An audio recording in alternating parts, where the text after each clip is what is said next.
شینوار سپیکس نه د رحمان الله ګربز صاحب په اړه باندې خبرونه گردش کې روان دي چې د بنگلاديش پریمیر لیګ کې هغه د فساد ضد یونټ چې دی هغه یو وخت کې چې پر رحیم صدیقي باندې معامله کړې وه او داسې حمله کوي ته به یې چې دا سم لکه د امریکا کې د آیس ایجنټان یا دا دي یا چېرته نور داسې نو دا ډېر غلط خلک دي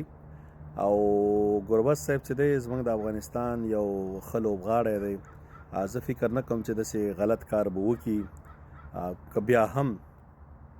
غلط کار چا کړی نو وروره موږ د غلطو خلکو ملګري نه یو او تر هغې پورې به باید صبر وشي په هغې پورې باید د اوس ویډیوګانو ته تر هغې پورې کش مه ورکوئ وروره چې تر څو پورې اګزیکټ پوره معلومات نه شوی بل ګربز صاحب ما خو مخکې هم تاسو ته مشورې درکړي دي او هماغه پخوا راسې مشورو راسې به دې زما په نظر باندې بلاک کړی یم ځکه ستا چېرته خبره هم ماته نه راځي همیشه د افغانستان د څوک چې حق او سچ وینا کوي ډېر زیات ځینو کې بلاک کېږي وچ از ناټ ا بګ ډیل شینوار سپیکس الحمدلله خپل یو برانډ دی چا چې بلاک کړی مې هغه خلک ما په پټ پټ په فیک اکاونټونو هم ګوري خو تاله یو مشوره در کوم وروره هر لیگ ته مه ورځه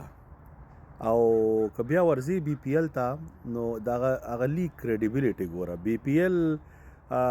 داسې لیگ دی چې زما په نظر باندې اوسه پورې هغه کریډیبیلیټي نه ده اسټابلیش کړې که بیا هم اوس ګوره ته ورتلې ټول د 2-3 میچه وکړه د افغانستان لوبې را روانې دي ویسټ انډیز سره دې وخت کې تا دې نه مخکې T10 بیا پسې انټرنیشنل لیګ او بس بیا پسې ډایرک هلته ځان وررسوه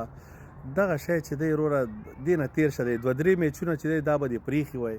او که لارې به لږ ریلاکس شوي وی کله کله ارام هم ښي سړی ارام وکړي بیرته ریګروپ شي او خپل ټریننګ او تکړه شي مینټلي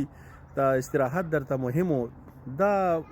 18,000 روپۍ چې دوی درکړي دا به ستا څه وز هضم شي سره دې چیز شی ونه شو خو منګی مات سو که نه هغه دغه خو انټي کرپشن یونټ کوټې ته ته کلارې ودی یا د هغې همداسې در باندې درشي ټلیفون درنه واخلي دا یو قسم ته بېعزتي ده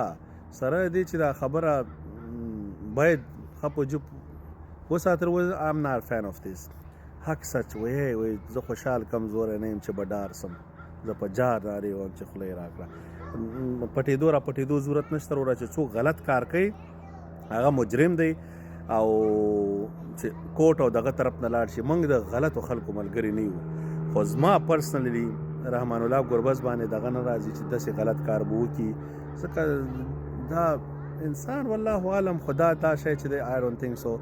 بیا هم هغوی لګیا دي خپل کار به کوي چې کله هغوی وکړي بیا به انشاءالله هغې وروسته پې بیا نورې خبرې کوو خو فلحال چې دی محکمې ته خلک مه کش کوئ که کومه ویډیو کوئ هم یا سپورټ یا داسې په منځ کې ډایرکټ په حمله پې مه کوئ صحیح ده په لوی الله مسپارم نجیب الله شینواری خدای په امان السلام علیکم